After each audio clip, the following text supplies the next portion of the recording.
নমস্কার বন্ধুরা। মনুষ্য জীবনে অনেক সময় আসে যেটা জীবনে সবচেয়ে বেশি চাওয়া হয়, সেটা পাওয়া অসম্পূর্ণই থাকে। তখন সেই মনুষ্য ভাগ্য ও একসময় ঈশ্বরের ওপরেও আঙুল তুলতে থাকে। আমি সকল প্রকার চেষ্টা করেছি, তা সত্ত্বেও সেটা পেলাম না। এভাবে অসম্পূর্ণ চাহিদা তাকে নিরাশ, দুঃখী ও হতাশ করে তোলে। কিন্তু ভাবার বিষয়, যেটা পাওয়া সম্ভব হয়নি সেটা কেন পাইনি? এর পেছনে কি কোনো গভীর পরিকল্পনা যা ঈশ্বর পূর্বেই নির্ধারণ করে রেখেছেন, যেটা ভবিষ্যতে আমার জন্য ভালোই হবে? কারণ ঈশ্বরের চিন্তাভাবনা আমাদের চিন্তাভাবনার অনেক উপরে। প্রিয় দর্শক, এই কৌতূহল আজকের একটি অতি শিক্ষামূলক কাহিনীর মাধ্যমে সমাধান করতে চলেছি। আজকের এই কাহিনী জীবনকে বোঝার মতো একটি কাহিনী। এই কাহিনীটি শেষ পর্যন্ত যদি শুনুন, তবে এই কথাটা জানার সুযোগ পাবেন, যা আমরা জীবনে যেটা সবচেয়ে বেশি চেয়ে থাকি সেটাই কেন জীবনে পাই না। এই কাহিনী শেখাবে জীবনে ঘটে যাওয়া সমস্ত ঘটনার পেছনে কোনো না কোনো পরিকল্পনা লুকিয়ে থাকে, যা আমাদের ভালোর জন্যই হয়ে থাকে। তবে চলুন আজকের কাহিনী শুরু করা যাক। একটি ছোট্ট গ্রামে এক কিষান বসবাস করত। তার নাম পরেশ। যে জীবন শুরু করেছিল ভিন্ন রকমের স্বপ্ন দেখে। পেশা তার কৃষিকাজ হলেও তার পরিবার ও সন্তানের জন্য উচ্চ স্বপ্ন দেখতেন। তার জন্য প্রচুর পরিশ্রমও করতেন। কিন্তু এত পরিশ্রম করার ফলেও সে তার স্বপ্ন থেকে অসম্পূর্ণই থাকত। পরেশের মনের মধ্যে হতাশা, নিরাশা দানা বাঁধতে শুরু করে। তার এই হতাশার ছাপ মুখের মধ্যেও প্রকাশ পেতে শুরু করে। পরেশ আকাশের দিকে তাকিয়ে বলতে থাকে, হে ঈশ্বর, আমার প্রার্থনা কেন শুনতে পাচ্ছ না? আমার এত পরিশ্রম কেন দেখতে পাচ্ছ না? গ্রামে পরেশকে এক সৎ, পরিশ্রমী ও শান্ত প্রকৃতির ছেলে হিসেবে পরিচিত ছিল। গ্রামের বয়স্করা পরেশকে বলতো, পরেশ, তুমি এত পরিশ্রম করো, তোমার এত সুন্দর পরিবার আছে, তবুও তুমি হতাশভাবে কেন থাকো? পরেশ বলতো, কাকা, আমি যে হিসাবে পরিশ্রম করি সে তুলনায় ফল পেতে সক্ষম হই না। আমার জীবনে সব চাওয়া পাওয়া সব অসম্পূর্ণই রয়ে গেল। গ্রামের বয়স্করা বলতেন, পরেশ, এভাবে হতাশ হয়ে না, ঈশ্বর আছেন, তিনি সবকিছু ঠিকঠাক করে দেবেন। একদিন পরেশ মাঠ থেকে ফিরলেন। সেদিন একটু বেশি চিন্তিত ছিলেন। পরেশের বউ কাছে এসে জিজ্ঞাসা করলেন, পরেশ, আজ তোমাকে এত চিন্তিত কেন দেখাচ্ছে? পরেশ বললেন, আমার ভাগ্য এত খারাপ কেন? আমি কি জীবনে কিছুই সময়ে পাবো না? আমি মাঠে এত পরিশ্রম করছি, কিন্তু কখনো অতিবৃষ্টি, বীজ খারাপ, অনাবৃষ্টি, পোকার উপদ্রব, এইভাবে আমার সমস্ত পরিশ্রম ব্যর্থ হয়ে যাচ্ছে। পরেশের বউ বললেন, ধৈর্য রাখো পরেশ, হয়তো সময়টা এখন একটু খারাপ যাচ্ছে। এই বলে সান্ত্বনা দিতে লাগলেন। কিন্তু পরেশ ভেতর থেকে হালকা হতেই পারছেন না। তার স্বপ্ন ছিল সেই পরিবারের জন্য কত কিছু করবে, গ্রামে এক বড় কৃষক হবে। একদিন গ্রামে এক উৎসব আসে। সেই উৎসব উপলক্ষে মেলা বসে। পরেশ সেই মেলায় যায়। মেলাতে এক বয়স্ক দাদুর সাথে পরেশের দেখা হয়। দাদু পরেশকে প্রশ্ন করে, দাদু ভাই, তুমি সব সময় এত উদাস হয়ে কেন থাকো? পরেশ বললেন, দাদু, আমি সময়ে সব কিছু কেন পাই না? কেন ভাগ্য এত খারাপ? ঈশ্বর কি কোনোদিন আমার প্রার্থনা শুনবেন না?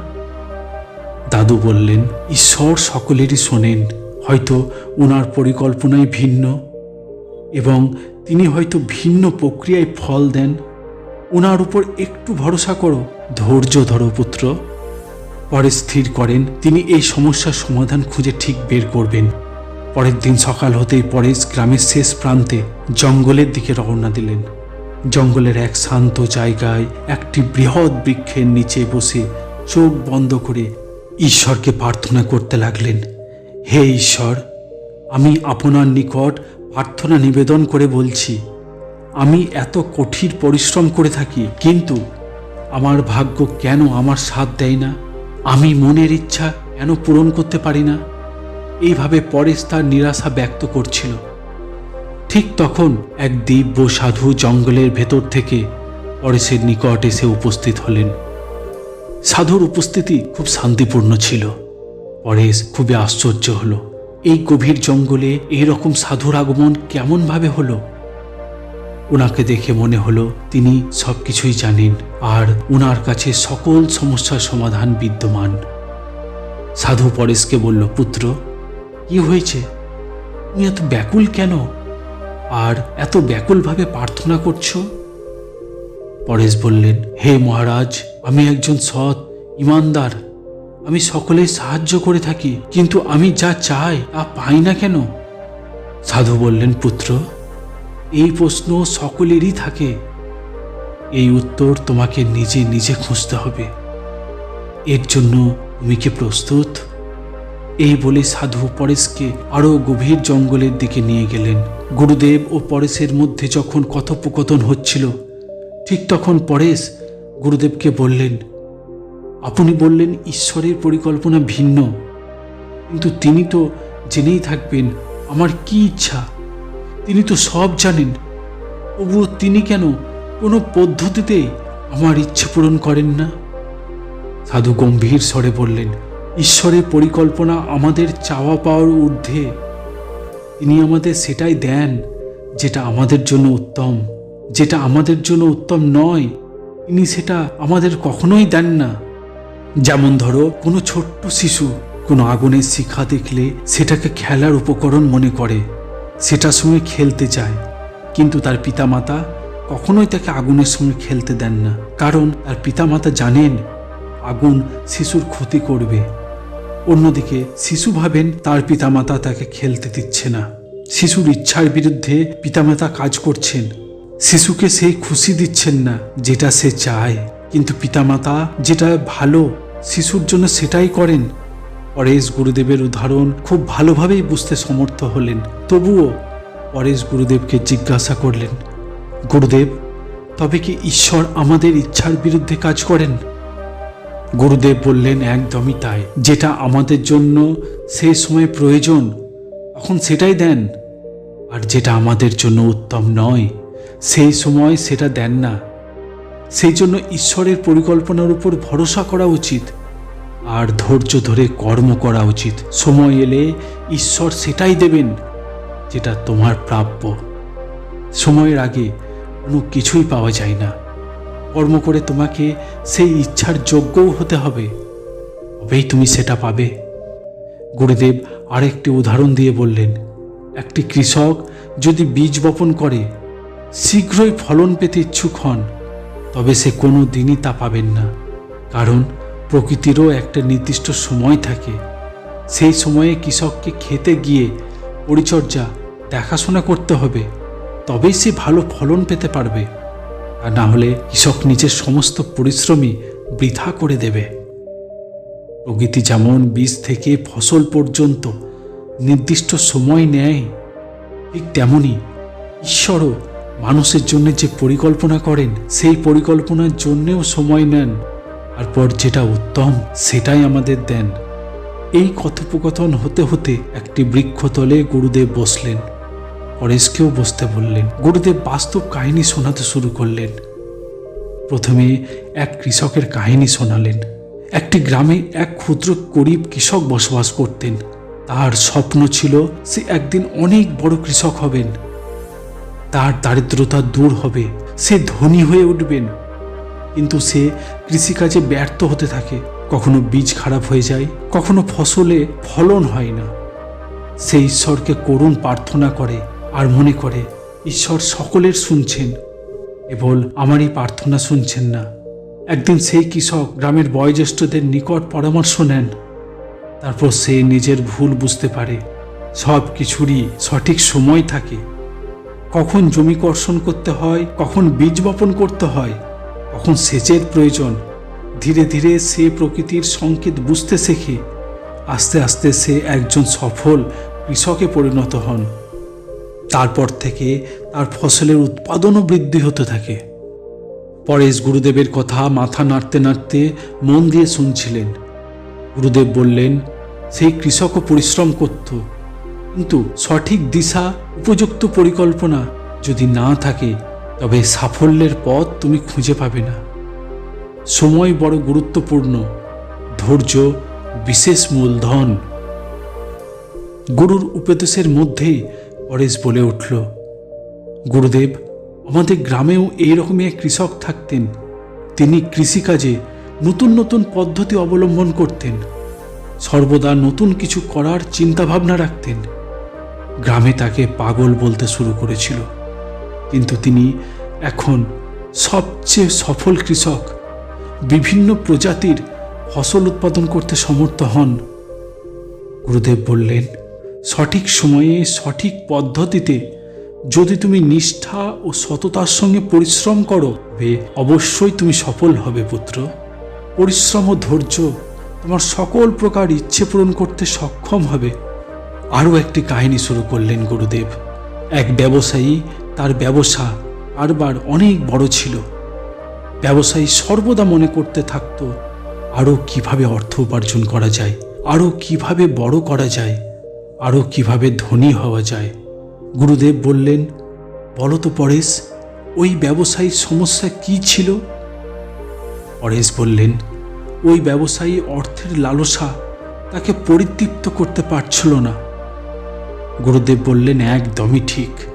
তাকে অর্থের লালসা মনকে শান্তি দিতে পারছিল না, অর্থের লালসায় তাকে সুখ দিতে পারছিল না।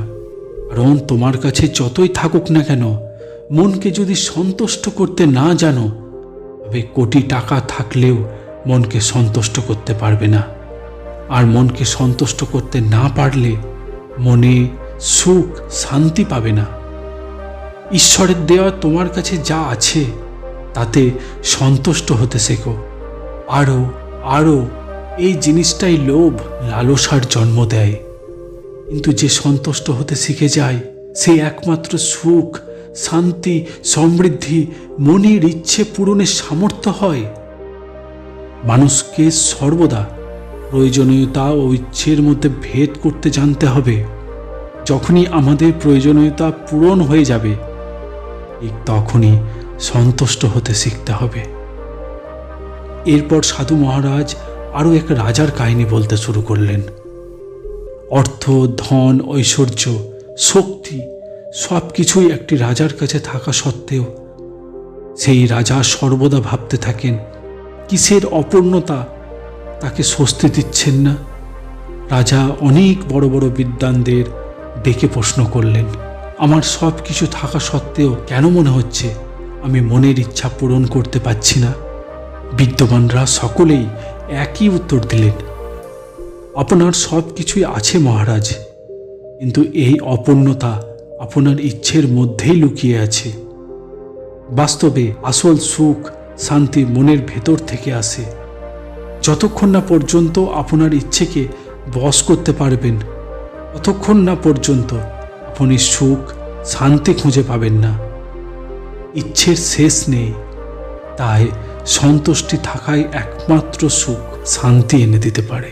পরেশ দীর্ঘ নিঃশ্বাস ফেলে বললেন, গুরুদেব, এখন আমিও বুঝতে পারছি আমি অন্য কিছু পাওয়ার পেছনে ছুটেছিলাম, কিন্তু যেটা আমার কাছে রয়েছে আমি সেটাই বুঝতে পারিনি। আমি সেটার প্রতি কখনো ধ্যানই দিইনি। যা আমার কাছে আছে তাতেই তো আমার খুশি থাকা উচিত। পরেশ মাথা নাড়িয়ে বললেন, আমি এখন বাস্তবটা খুব ভালো করে বুঝতে পারছি গুরুদেব। ঈশ্বরের পরিকল্পনার উপরে আস্থা, ভরসা রাখা উচিত, ঈশ্বরের প্রতি বিশ্বাস রাখা উচিত, ধৈর্য ধরে সঠিক সময়ের জন্য অপেক্ষা করা উচিত। হতে পারে বর্তমানে আমি যেটা চাইছি সেটা আমার জন্য শুভ নাও হতে পারে। গুরুদেব পরেশের মাথায় হাত রেখে বললেন, পুত্র, তুমি একদম সঠিকভাবে বুঝতে পেরেছ।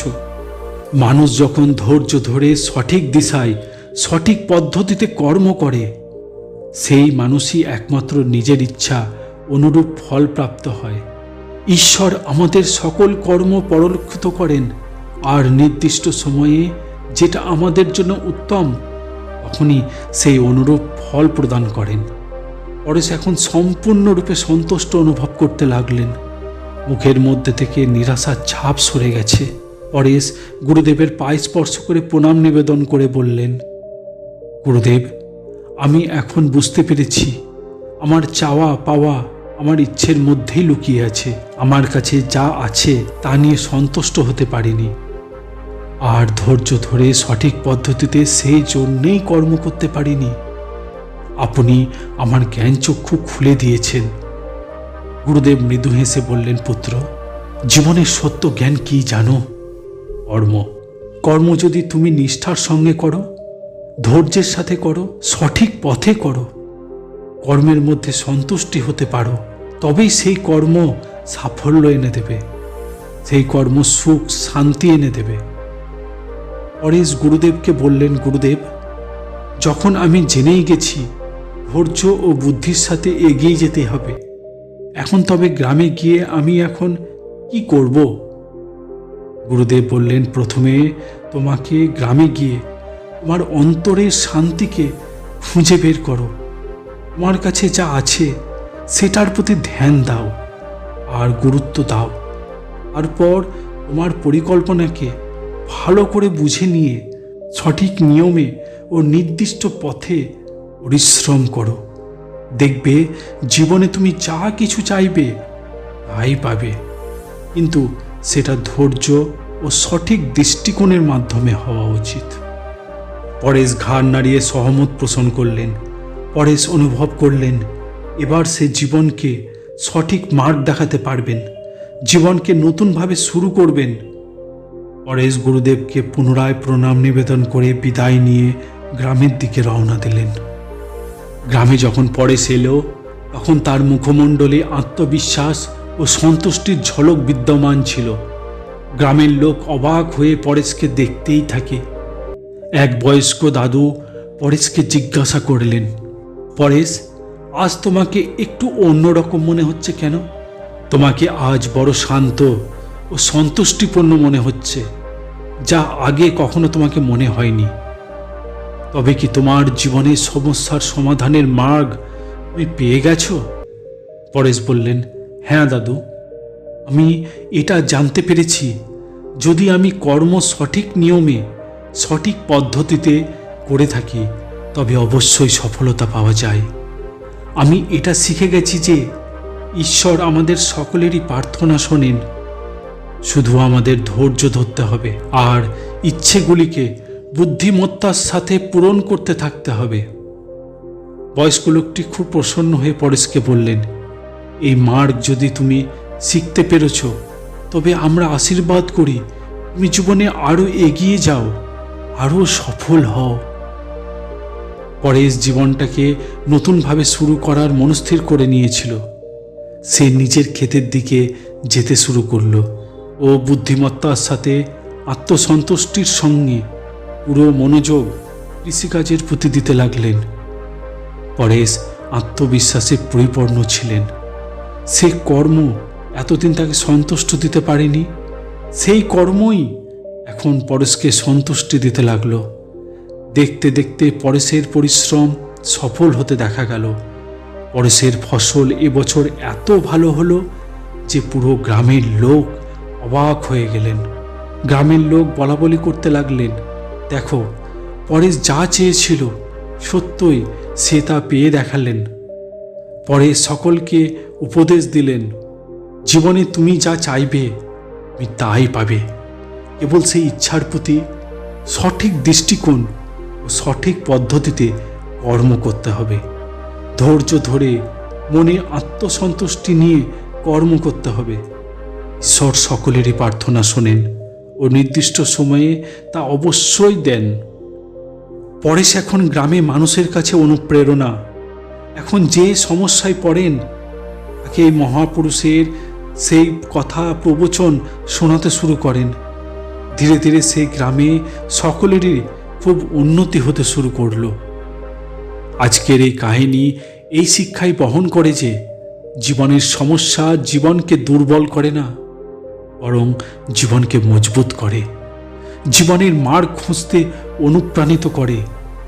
জীবনের সকল ইচ্ছাই পূরণ হয় যদি সঠিক নিয়মে, ধৈর্য ও মনে আত্মসন্তুষ্টির সঙ্গে কর্ম করতে থাকা হয়। আশা করি ভিডিওটি থেকে প্রাপ্ত শিক্ষা তোমাদের মার্গদর্শন করাবে। ভিডিওটি যাদের প্রয়োজন তাদের কাছে অবশ্যই শেয়ার করে দাও। দেখা হবে পরবর্তী কন্টেন্টের সঙ্গে। কমেন্টে অবশ্যই নমো বুদ্ধায় লেখো।